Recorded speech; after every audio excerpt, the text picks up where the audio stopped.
నేను మీ uncle. So మనతో పాటు అజయ్ బాబు బ్రదర్ శామ్యుల్ గారు కూడా మన దగ్గర ఉన్నారు. కొద్దిసేపటి క్రితం ఇక్కడ చెర్లపల్లి జైలు దగ్గరికి వెళ్ళి కూడా ములాఖత్ అయ్యి వచ్చారు. అసలు ఎంటైర్ ఇష్యూలో ఏం జరిగింది, ఎందుకంటే సో అందరితో మనం మాట్లాడవచ్చు, కానీ యాజ్ ఎ బ్రదర్గా చిన్న ఉన్నప్పటి నుంచి చూసిన వ్యక్తి, సో తన గురించి డీప్గా తెలిసిన వ్యక్తి కాబట్టి అసలు ఏం జరిగిందో అడిగి తెలుసుకునే ప్రయత్నం అయితే చేద్దాం. సో చూస్తున్నాం కొన్ని వార్తల్లో రెచ్చగొట్టే వ్యాఖ్యలు చేశారు కాబట్టి కూడా కొంతమంది వ్యక్తులు తనపై కేసు వేశారు. సో తను అరెస్ట్ చేసి చెంచల్గూడ జైల్లో కూడా తను రిమాండ్లో ఉన్నాడు. ప్రస్తుతం మాట్లాడించి అసలు ఏం జరిగిందో తెలుసుకునే ప్రయత్నం అయితే చేస్తాం.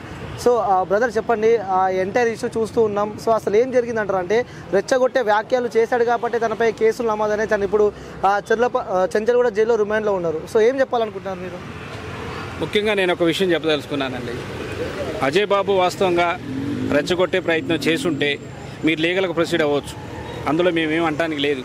కానీ ఇక్కడ జరిగింది ఏంటంటే, అజయ్ బాబుని అరెస్ట్ చేయటం కంటే ముందు 5 రోజుల ముందు అజయ్ బాబు కూడా ఒక 5 వ్యక్తుల మీద కంప్లైంట్ ఇచ్చాడని నాకు తెలిసింది ఖమ్మం అర్బన్ పోలీస్ స్టేషన్లో. అది ఎఫ్ఐఆర్ చేశారు, 195 ఎఫ్ఐఆర్ నెంబరు. ఆ 5 అరెస్ట్ చేయకుండా ఇతను ఎందుకు చేశారు, ఇది నా ప్రశ్న. రెండోది, హిందువులా ముస్లింలా క్రిస్టియన్లా నాకు అవసరం లేదు. నా తమ్ముడుగా నేను మాట్లాడుతాను. నేను ఏ మతాన్ని కానీ ఎవరిని కూడా నేను కించపరిచి తెలుసుకోలేను. హిందువులు మనోళ్ళే, ముస్లింలు మనోళ్ళే, క్రిస్టియన్లు మనోళ్ళే, అందరూ మనోళ్ళే. అసలు ఇక్కడ ఏం జరిగింది అనేది ఫస్ట్ లోకానికి తెలుసు, ప్రజలకు తెలుసు. నేను ఈరోజు ములాఖాత్ వచ్చాను చెంచల్గూడ జైలుకి, నా తమ్ముడి దగ్గరికి వచ్చాను. నా తమ్ముడు ఎట్లుంటాడని నేను ఎప్పుడు అనుకోలేదు. నా తమ్ముడిని నేనే గుర్తుపట్టలేదు. అడిగాను, నాన్న ఏంటి పరిస్థితి, లోపల ఎట్లుందంటే చెప్పాడు, కానీ పైకి చెప్పాడు కానీ లోపల ఉండే పరిస్థితి వేరుంది. మా తమ్ముడు చేసింది ఏంటంటే, క్రిస్టియను ముస్లిము దళితులకి సపోర్టుగా నిలబడ్డాడు. అది వాడు చేసిన తప్పు. ఒకవేళ ఏదన్నా తప్పుగా మాట్లాడి, ఇప్పుడు మీరు అడిగినట్టు ఏదన్నా తప్పుగా మాట్లాడటం కానీ కామెంట్ కానీ చేస్తుంటే మీరు లీగల్గా ప్రొసీడ్ అవ్వచ్చు. కానీ ప్రొసీడ్ అయ్యే ముందు అజయ్ బాబుని అరెస్ట్ చేసింది 5వ తారీఖు రాత్రి 8:20కి అరెస్ట్ చేశారు.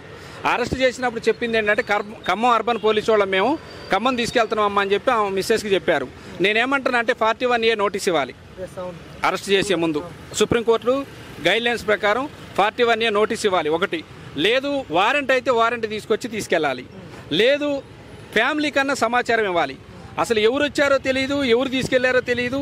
24 గంటలు దాచిపెట్టిన తర్వాత అజయ్ బాబుని తెల్లారి 6 గంటలకి మెజిస్ట్రేట్ ముందు హాజరుపరిచారు. అయితే అరెస్ట్ చేసింది 5వ తారీఖు అయితే 6వ తారీఖు అరెస్ట్ చేసినట్టు రిమాండ్ రిపోర్ట్లో రాశారు. ఓకేనా? ఇంకొకటి, తీసుకెళ్ళినటువంటి కారు కూడా మహారాష్ట్ర కారు, తెలంగాణది కాదు. ఇంకొకటి, నాకున్న సమాచారం ఏంటంటే ఈరోజు కూడా అజయ్ బాబుని సబ్ జైలు నుంచి వేరే చోటకి షిఫ్ట్ చేస్తున్నారు. ఆల్రెడీ వెళ్ళిపోతుంది కారు, ఇప్పుడు వెళ్ళిపోతూనే ఉంది కారు. ఎక్కడ తీసుకెళ్తున్నారంటే యాడికి తీసుకెళ్తున్నారని తెలియదు. కానీ ఒక్క విషయం మాత్రం నేను చెప్పదలుచుకున్నా, అజయ్ బాబు పరిస్థితి జైల్లో బాగలేదు. అంటే మీతో కలిసినప్పుడు మీతో ఏం మాట్లాడారు అంటే, ఇంటి గురించి కానీ తన ఆయనకి బట్టలు ఇచ్చారండి. మా బంధువులు వచ్చి బట్టలు ఇచ్చెళ్ళారు. ఆ బట్టలు ఇవ్వలేదు ఆయనకి. ఆ లోకల్లో తినడానికి అవి ఉంటాయి కదా, ఒక 1000 రూపాయలు అవి ఇవ్వలేదు. ఆయనకి సమాచారం ఏం లేదు. ఏ రోజు ఏ బట్టలతోనైతే అరెస్ట్ అయ్యిండో అదే బట్టలతోనే ఉండు. ఇప్పుడు కూడా అదే బట్టలతో ఉండు. నా తమ్ముడు నాకు చాలా బాధ అనిపించింది. ఎప్పుడు అట్లా లేడు. నేను కన్నా నాకుండే బాధ నాకుండే. మీరు లీగల్గా ఏదైనా చేయాలనుకుంటే చేయండి, కానీ నా తమ్ముడిని ఒక పిచ్చోడిని చూసినట్టుంది నాకు. క్రిస్టియన్స్ కూడా నేను చెప్పేది ఏంటంటే, అందరు బాధలో ఉన్నారు, నేను కాదంట్లా. కానీ బలైపోయింది మా ఫ్యామిలీ.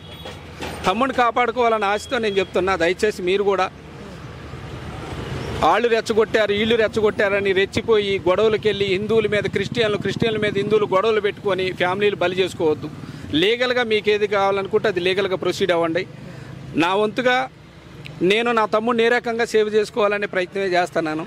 నాతో పాటు పాపం చాలామంది పాస్టర్స్, హిందూ సోదరులు సాయం చేస్తున్నారు, పాస్టర్స్ సాయం చేస్తున్నారు, ముస్లింలు సాయం చేస్తున్నారు.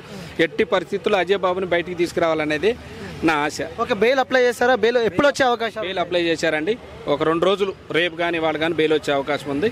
బెయిల్ మీద అజయ్ బాబు బయటకు వస్తారు. కాకపోతే ఆ జైల్లో వసతులు కరెక్ట్ లేవు. అజయ్ బాబుని కావాలని ఇబ్బంది పెడుతున్నారని అయితే నాకు అనిపించింది. ఎవరు దీని వెనకాల ఉండేది ఎవరు అనుకుంటున్నారు? ఇబ్బంది పెడుతున్నారు ఖచ్చితంగా.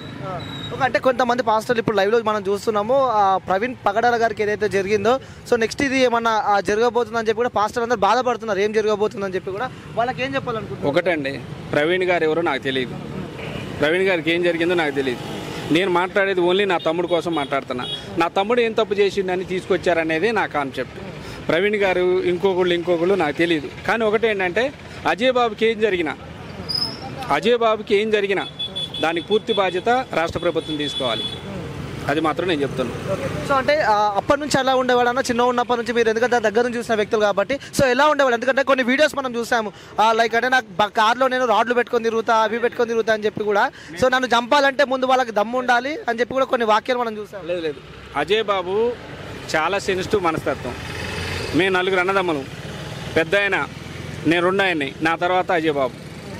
చదువు అంటే బాగా పిచ్చి అజయ్ బాబుకి. ఎక్కడన్నా అన్యాయం జరిగిందంటే చూసుకుంటూ ఉండలేడు, మాట్లాడతాడు. కాకపోతే ఏంటంటే వాడి మాటే గాంభీర్యంగా ఉంటుంది, ఎవరు కొట్టేసేవాళ్ళలాగా గొడవకి వెళ్ళేవాళ్ళలాగా ఉంటుంది. అంతే తప్ప వాడు చాలా మంచి వ్యక్తి, చాలా జాలి కలిగిన వ్యక్తి, చాలా భయస్తుడు కూడా అజయ్ బాబు.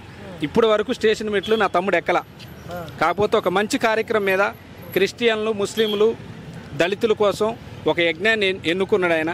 ఆ యజ్ఞం మీద ముందుకు పోయే క్రమంలో ఈ కేసులు జరిగినాయి. నేను లాస్ట్ అండ్ ఫైనల్గా మీ ఛానల్ తరపున ఏం చెప్తున్నానంటే, డిపార్ట్మెంట్కి, మీరు తప్పు చేశాడు, అజయ్ బాబు అరెస్ట్ చేశారు, ఓకే సంతోషం. కానీ అజయ్ బాబు ఇచ్చిన కంప్లైంట్ ఎఫ్ఐఆర్ అయింది 1వ తారీఖు 4వ నెల 2025 నాడు ఖమ్మం అర్బన్ పోలీస్ స్టేషన్లో 5 వ్యక్తుల మీద. ఆ వ్యక్తులు ఎవరు కూడా నాకు తెలియదు. నాకు ఇప్పుడే చెప్పాడు, అన్న నేను కేసు పెట్టాను ఖమ్మం అర్బన్ పోలీస్ స్టేషన్లో, అది ఎఫ్ఐఆర్ అయింది, అది చేయకోకుండా నన్ను అరెస్ట్ చేశారన్న అని చెప్పాడు. ఆ వ్యక్తులు ఎవరు కూడా నాకు తెలియదు. నేను ఇప్పుడు వెళ్ళాక సిఐ గారిని కలుస్తాను అర్బన్ పోలీస్ స్టేషన్లో ఖమ్మంలో. నేనేమంటానంటే ఆ వ్యక్తులు ఎవరు, మీరు వాళ్ళని కూడా అరెస్ట్ చేయండి. ఇప్పుడు ఈయనకొక న్యాయం మీకొక న్యాయం కాదు కదా. లేదు ఏమైనా పొలిటికల్గా చూపిస్తున్నారా? పొలిటికల్ కంటే మేము కూడా పొలిటికల్గా చూపించుకోవాల్సి ఉంటుంది. ఎందుకంటే నేను కూడా ఒక పార్టీలో స్టేట్ ప్రెసిడెంట్గా ఉన్నా. ఏ పార్టీ అనేది చెప్పను, తెలుసు, చూసే వాళ్ళకి తెలుసు, నాకుండే సంబంధాలు నాకున్నాయి. నేను పొలిటికల్ అంటే పొలిటికల్గా మేము కూడా చూడాల్సి వచ్చింది. నేనేంటంటే గొడవలు వద్దు. అజయ్ బాబుకి జరిగింది అన్యాయం, అది మీకు తెలుసు, నాకు తెలుసు, ఇంకో అందరికీ తెలుసు. ఒకవేళ నా తమ్ముడు తప్పు చేసిండు, ఖచ్చితంగా లీగల్గా ప్రొసీడ్ అవ్వండి, చట్టపరమైన చర్యలు తీసుకోండి. కోర్టులోనే, న్యాయస్థానాల్లోనే తమ్ముడిని కాపాడుకుంటాం మేము. ఇదైతే చెప్పగలను. నమస్తే. Thank you. సారీ.